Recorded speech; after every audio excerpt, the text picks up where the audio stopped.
బాన్స్వాడ పట్టణ కేంద్రంలోని శ్రీనివాస గార్డెన్లో బాన్స్వాడ పట్టణ డ్వాక్రా మహిళా సంఘాలకు వడ్డీలేని రుణాల రాయితీ పంపిణీ కార్యక్రమానికి ముఖ్య అతిథిగా హాజరైన తెలంగాణ రాష్ట్ర ప్రభుత్వ వ్యవసాయ సలహాదారులు బాన్స్వాడ నియోజకవర్గ శాసనసభ్యులు పోచారం శ్రీనివాసరెడ్డి, రాష్ట్ర అగ్రోస్ చైర్మన్ కాసుల బాలరాజు, బాన్స్వాడ సబ్ కలెక్టర్ కిరణ్మయి, బాన్స్వాడ పట్టణ కేంద్రంలోని 302 మహిళా సంఘాలకు 86,93,000 రూపాయల వడ్డీలేని రుణ రాయితీ చెక్కులను మహిళా సంఘాలకు అందించిన పోచారం. మహిళా సంఘాల మహిళలను ఆర్థికంగా బలోపేతం చేయడం కొరకు హైదరాబాద్ నుండి కొన్ని ఫుడ్ ప్రాసెసింగ్ యంత్రాలను తన సొంత నిధులతో కొనుగోలు చేసి బాన్స్వాడ పట్టణ డ్వాక్రా మహిళా సంఘాలకు అప్పగించిన పోచారం.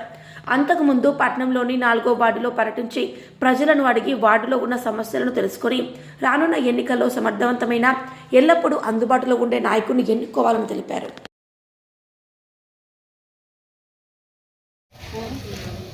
ఇంతలో మర్యాద లేదు.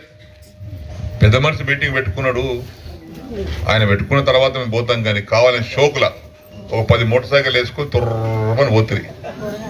ఏం చేస్తుంది? ఏమైనా అయిందా? మీకే చెడ్డ పేరు వచ్చింది. ఇక్కడ పెద్ద మనిషి కూర్చున్నాడు, ఎమ్మెల్యే కూర్చున్నాడు, మాట్లాడుతున్నాడు. ఆయన వెళ్ళిన తర్వాత వెళ్తామని ఆలోచన లేదు. పోతాక నీకు వేరే తవ్వలు లేవా? ఇంటికెళ్ళి పోవాలన్నా? గది మన మర్యాద, ఆయన మర్యాద గది. అటువంటి కోట్లు వేయాలంట. మనం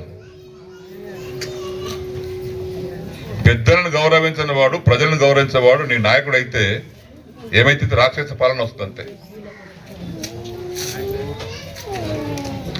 కాబట్టి ఈరోజు కూడా, మొన్న కూడా డాక్రా మహిళ మీటింగ్ పెట్టాను, మీరు వచ్చే ఉంటారు. ఇక్కడ అంగడి బజార్లో వాళ్ళకు కూడా స్వయం ఉపాధి కలిగేటానికి, ఎవరి కాళ్ళ మీద వారు నిలబడి బతకటానికి కోసం ఇల్లు ఇచ్చినా, జాగిచ్చినా, అన్ని ఇచ్చినా కానీ బాకీలు పోవద్దు.